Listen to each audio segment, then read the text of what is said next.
Is the roar back for the Detroit Lions? That's been a big question when you consider the mere fact that they played New Orleans yesterday at a 21-0 lead in the first quarter and just got by 33-28. And when you win ugly like that, you're going to hear from the head coach, Dan Campbell. We may tinker a couple of things this week, but we'll see down the road. It's a good win by the guys, but it's not good enough. It's not good enough. And our guys know that. There's more out there, and we want more. And they'll be ready to go this week, man. Chicago, we know what they are, and they're coming off a bye. This will be a big week for us.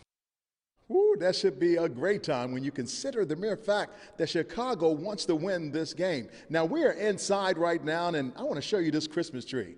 Yeah, it's a real nice looking one for the Detroit Lions. 9-3 on the season. Last time we were 9-3 this time, 1962. Some of you weren't even around, but I was. Now, let's talk about those Michigan Wolverines.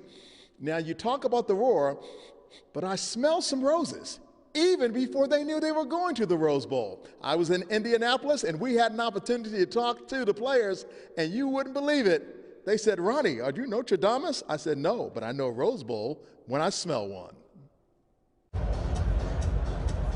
Another fitting sign for all to see.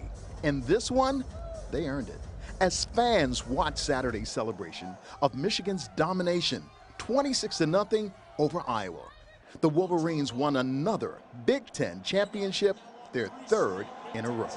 You helped become one of the architects of this, but this is something that you've been wanting for Jim to be there. Talk about the importance not only of having him there, but to have you all together again, the way it started. Yeah, I mean, this is his team. He's our leader. We love him. Just glad we could do this for him. He deserves it, and I can't think of a better way to be motivated to get ready for this next step. But the race is not over. As you can see, these Michigan players going to the locker room because they're still going toward their goal, and that's a national championship. How important is it that we don't get beyond the task, because there's something you came back for, and it's called a national championship, something that hasn't happened here since 1997. Yeah, you know, we just gotta stick to the game plan. You know, we have to that script, right? Stick to the script. You know, stick to the script. But you know, we have a lot of things to fix up. But you know, we have a month. In order to do it, the first step, the Rose Bowl. And although at the time nothing had been etched in stone, the scent of a certain flower was in the air. Can you smell roses? Just do like this. Are we going to the Rose Bowl? Can you smell roses? Yeah.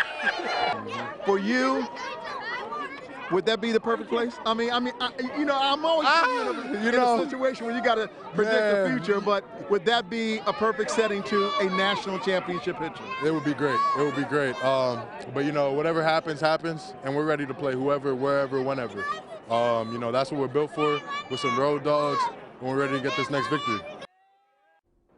All right, get ready, Nick Saban, because Alabama might be good with Mr. Milrose, but guess what? I love the Wolverines winning it 15-0. Just remember, you heard it here first on CBS News Detroit. Live from where the Lions roar and they got Chicago at Soldier Field in Chicago. Doesn't matter, Mr. Fields. We're going to get that win. Ronnie Duncan, CBS News, Detroit. Well, if the last game's any testament, even if they start behind, they're going to come back. Yeah, for sure. Thank you, Ronnie.